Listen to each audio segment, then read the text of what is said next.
देखिए, झटका तो लग रहा है, इसमें कोई दो राय नहीं है। जिस तरह से वक्फ संशोधन बिल का लोकसभा और राज्यसभा में जदयू ने समर्थन किया है, जिस तरीके से ललन सिंह का स्पीच था, उसके बाद से लगातार मुस्लिम नेताओं का इस्तीफों का दौर शुरू हो गया है। क्या बड़े नेता भी जदयू से इस्तीफा देते हैं?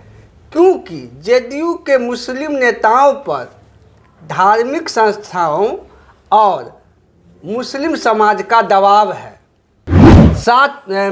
10 में 7 मुस्लिम विधायक था और 2015 में 5 मुस्लिम विधायक था, 20 में एक भी नहीं है। तो वैसे भी जदयू का मुस्लिम वोट जो है डरका हुआ है पहले से। एक बार ललन सिंह जो है बोल भी चुके कि अब हमको जदयू को मुस्लिमों का वोट नहीं मिलता है। एक प्रशासनिक व्यवस्था सुधार होगा वक्फ का, उसका जो है जो संचालन अच्छे तरीके से होगा, ज़्यादा रेवेन्यू जनरेट होगा, उससे जो है जो गरीब पिछड़ा मुसलमान महिलाओं को उससे लाभ होगा।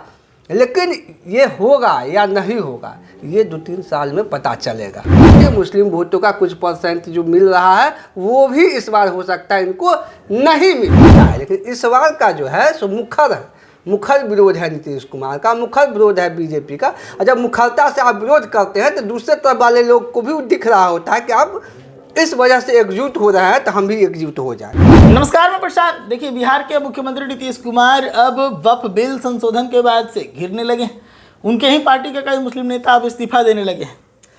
इस मुद्दे पर बातचीत करने के लिए हमारे साथ पॉलिटिकल एनालिस्ट अमित सिंह जी हैं।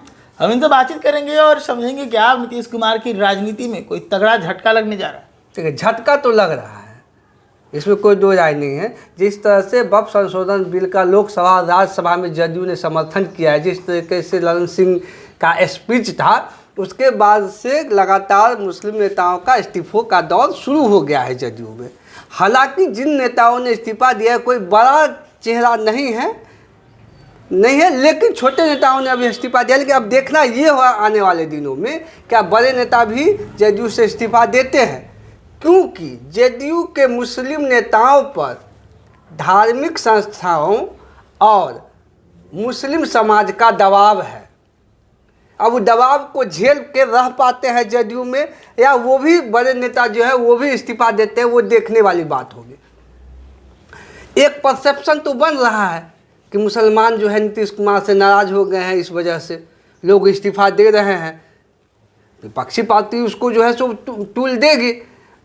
दूसरी बात, नीतीश कुमार को 2005 से ही, जब से नीतीश कुमार मुख्यमंत्री बने तब से अगर आप गौर करेंगे तो मुस्लिम वोटों का कुछ % नीतीश जी को मिलता रहा है। हालांकि धीरे धीरे आते आते 20-24 आते आते जो है उस % में कमी आई है, लेकिन अभी भी कुछ % वोट मुस्लिमों का पिछले चुनाव में भी कुछ वोट जो है मुस्लिमों का जदयू को मिला है। लेकिन अब वक्फ संशोधन बिल के लोकसभा राज्यसभा में पास होने के बाद क्या जो कुछ % वोट मुस्लिमों का नीतीश कुमार जी को मिल रहा था आगे भी मिलेगा, ये सवाल है। ये सवाल एकदम जायज़ है और इसमें जो है नीतीश कुमार को दिक्कत हो सकती है। मुस्लिम वोटों का कुछ % जो मिल रहा है वो भी इस बार हो सकता है इनको नहीं मिले। लेकिन दूसरा बात इसमें यह है, क्या इसका दूसरा भी पोलराइजेशन होगा कि दूसरे तरफ से पोलराइजेशन से उतना % 5%, 4%, 3%, 6% वोट जो है इनका बढ़ेगा या नहीं बढ़ेगा, ये मायने रखता है। तो क्या लगता है कि इससे, जैसे एक तरफ जहां मुस्लिम अब पोलराइज होकर प्रेशराइज कर रहे हैं, तो हो सकता है कि जो एंटी मुस्लिम थॉट के बहुत सारे वोटर्स या नेता जो हैं वो हो सकता है नीतीश कुमार का शक्ति बढ़ा दें। हम वही बताने का प्रयास करते हैं कि जब भी पोलराइजेशन होता है तो एक तरफा नहीं होता है ज़्यादातर। अगर आप मुखर हैं और वो दिख रहा है तो दूसरे तरफ भी पोलराइजेशन होगा। आप अंदर अंदर कर लेते हैं पोलराइजेशन तो उसका कम दिखता है। लेकिन इस बार का जो है सो मुखर विरोध है नीतीश कुमार का, मुखर विरोध है बीजेपी का। और जब मुखरता से आप विरोध करते हैं तो दूसरे तरफ वाले लोग को भी दिख रहा होता है कि अब इस वजह से एकजुट हो रहा है तो हम भी एकजुट हो जाए। सोशल मीडिया पर भी नज़र डालते हैं तो जो आम पब्लिक है वो भी, जहाँ पर कट्टरवाद का बात होता है, कट्टरपंथ का बात होता है, तो हिंदू लोग जो है वो वक्फ बिल के खिलाफ में संशोधन को लेकर लगातार वो कह रहे थे कि संशोधन हो ही जाना चाहिए। लेकिन मुस्लिम का तो वही परसेप्शन कहीं ना कहीं वोट में वो तो convert है यार कि वक्फ बिल का संशोधन होने, वक्फ विधेयक वक्फ बिल में संशोधन होने या नहीं होने से हिंदुओं पर कोई विशेष असर पड़ने वाला है नहीं। ये पूरा मुसलमानों के लिए, मुसलमानों के ही स्टेक होल्डर को इससे असर होगा, नुकसान होगा या फायदा होगा। बीजेपी या एनडीए कर रही है कि प्रशासनिक व्यवस्था सुधार होगा, वक्फ का उसका जो है जो संचालन अच्छे तरीके से होगा, ज़्यादा रेवेन्यू जनरेट होगा, उससे जो है सो गरीब पिछड़ा मुसलमान महिलाओं को उससे लाभ होगा। लेकिन ये होगा या नहीं होगा ये 2-3 साल में पता चलेगा। अभी तत्काल जो इस साल में चुनाव है उसमें नीतीश जी को नुकसान होना लगभग, मुस्लिम वोटों का नुकसान होना लगभग तय है। अगर आप एक चीज़ ये करेंगे, अभी हम देख रहे थे कि 2005 में जदयू के पास 4 मुस्लिम विधायक था, 10 में 7 मुस्लिम विधायक था और 2015 में 5 मुस्लिम विधायक था, 20 में एक भी नहीं है। तो वैसे भी जदयू का मुस्लिम वोट जो है डरका हुआ है पहले से। एक बार ललन सिंह जो है बोल भी चुके कि अब हमको जदयू को मुस्लिमों का वोट नहीं मिलता है।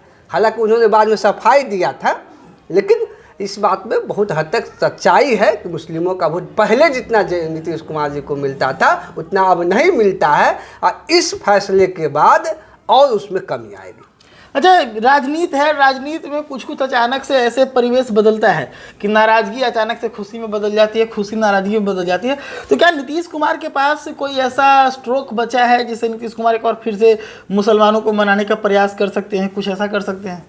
देखिए, अभी हाल फिलहाल में ऐसा कुछ दिख नहीं। हालांकि जो बिल पास हुआ है, जो पहले बिल आया था लोकसभा में, जो जेपीसी के पास गया, उसमें अंतर है। 14 संशोधन उसमें किया गया है और वो 14 संशोधन जेडीयू और टीडीपी के वजह से ही हुआ है। कुछ हद तक मुसलमानों के अधिकारों और उसके अधिकार संरक्षण करने का प्रयास नीतीश कुमार और चंद्रबाबू नायडू ने किया है, लेकिन जितना चाहते थे मुस्लिम समाज के लिए, मुस्लिम धर्मगुरु, मुस्लिम संगठन जितना चाह रहे थे उतना नहीं हुआ। जिस तरह से कांग्रेस आरजेडी पूरा बिल के विरोध में था, लोगों का इच्छा था कि नीतीश जी सेकुलर छवि के माने जाते हैं, नीतीश जी जो है धर्मनिरपेक्ष हैं, तो उनको जो है इस बिल का पूरा विरोध करना चाहिए। वो नहीं हुआ है, लेकिन इन्होंने अपने तरफ से कुछ सुधार जरूर करवाया है उसमें। चलिए, तो बिहार के मुख्यमंत्री नीतीश कुमार के ऊपर मुस्लिम राजनीति का तगड़ा दबाव है। कई जो छोटे नेता हैं वो इस्तीफा दे रहे हैं। हालांकि बड़े नेताओं पर भी जो है वो निगाहें बनी है, क्योंकि एक पूर्व एमएलसी और एक पूर्व सांसद, ये दोनों बिल पेश होने के एक दिन पहले नीतीश कुमार के खिलाफ प्रेस कॉन्फ्रेंस किए थे। तो अब देखने वाली बात है कि अब जैसे जैसे वक्त बीतता है इसको लेकर किस प्रकार से माहौल तैयार होते हैं और किस प्रकार से नीतीश कुमार अपने खिलाफ चले गए इस बड़े चाल को संभाल पाते। इस खबर में इतना ही, और भी अपडेट देंगे, जुड़ेगा हमारे साथ।